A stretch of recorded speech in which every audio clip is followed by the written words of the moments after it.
Hello, everyone, and thanks for tuning in to Tie-Dye Child Care. I'm Miss Davy, and I'm going to show you around my administrative area of my child care. Okay, so let's start with filing. Filing is very, very important.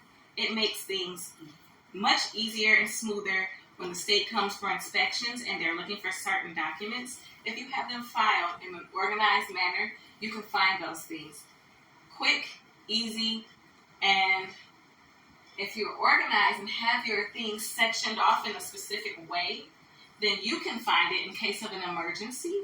When you need to call emergency responders for an emergency situation, you'll know exactly where to look.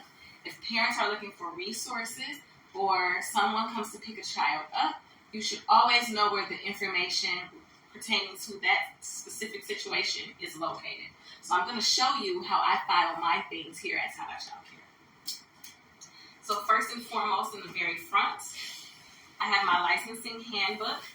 Inside of here is my initial license and notes from each inspection that I've had, as well as my training log from MI Registry. So I'm in Michigan, and so I use MI Registry for all of my training records. And so I keep my training record in here just in case I need to access it, and for whatever reason, internet connection is down, I have a tangible copy. I also have a copy of the licensing for childcare. So here's a licensing of Michigan Child Care Licensing Law. I'm huge on the law, and I'm a stickler for following the rules. So I keep a copy here. So if parents have any questions or any doubts about anything that I say, I can always refer them to the law. Okay.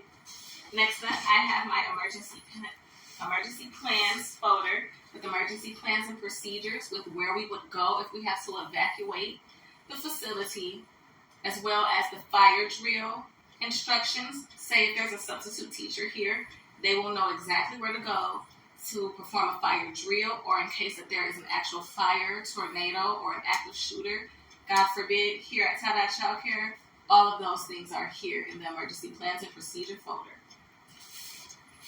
Okay, and so I'm going to skip forward to a few other things. I also have in my files incident reports. So we know, working with our littles, things can happen. Children bite children.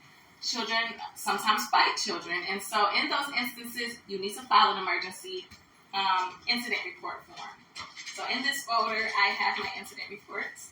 I can show you a sample of it. This is what an incident report looks like for the state of Michigan. And so I have several copies in this folder. And so when anything happens, I just had about 2 weeks ago, a child busted their lip because they were running. We were having marching band where the children walk around the classroom with shakers and instruments located in our music area. And so they choose the instrument of their choice and they walk around the classroom in a circle. Well, one child decided to go in the opposite direction of everyone else, and they were running when they did this. And so it was like a head-to-head collision, and they bumped into each other, and that child busted their lip. And the first thing I did was made sure that the child was okay, and then I created an incident report just so the parent knows. And then I made sure that I got on my ProCare app and put that report in there so the parent was aware.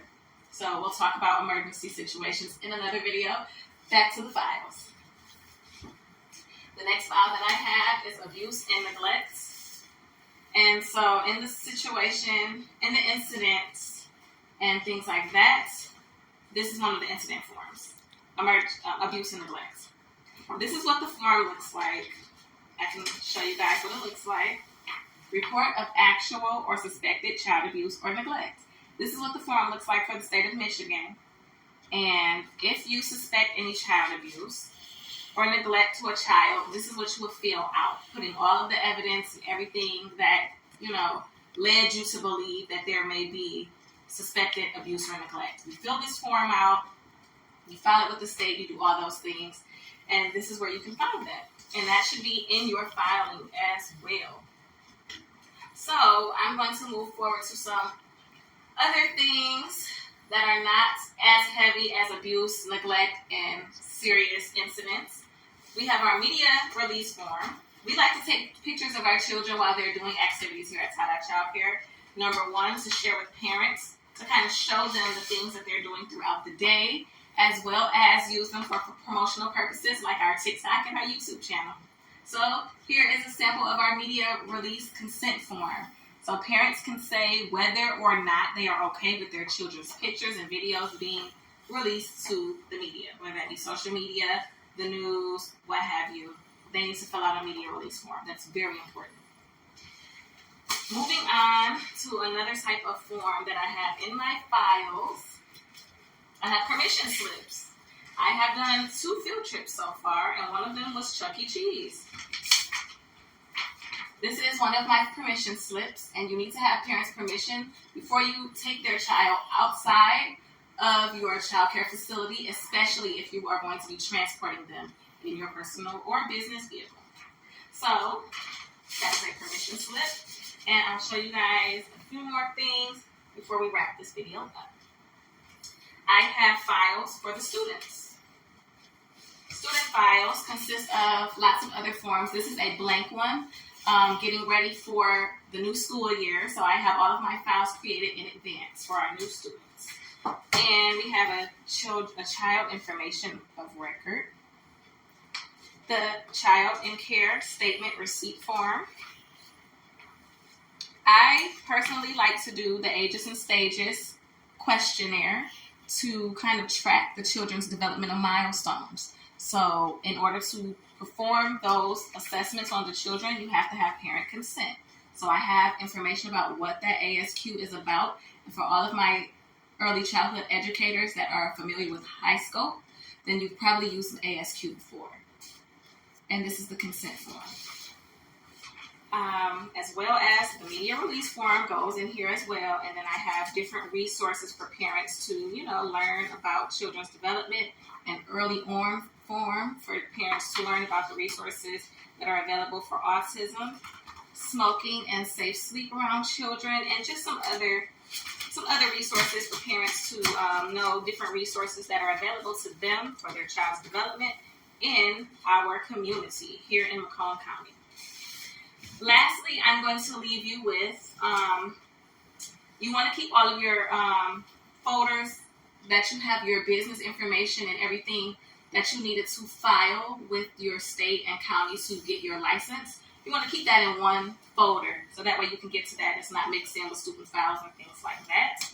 And I also have child care insurance, and so this is the information about mine. I keep my insurance here.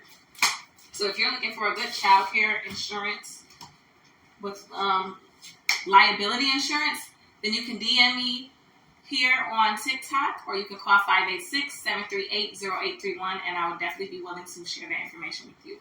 This is my administrative corner, all of my files. It's very important that you keep your files up to date and organized. If you have any question about child care business, bookkeeping, and administrative duties, please don't hesitate to call. And my email is tiedyechildcare@gmail.com. Thanks for tuning in, and until next time, peace.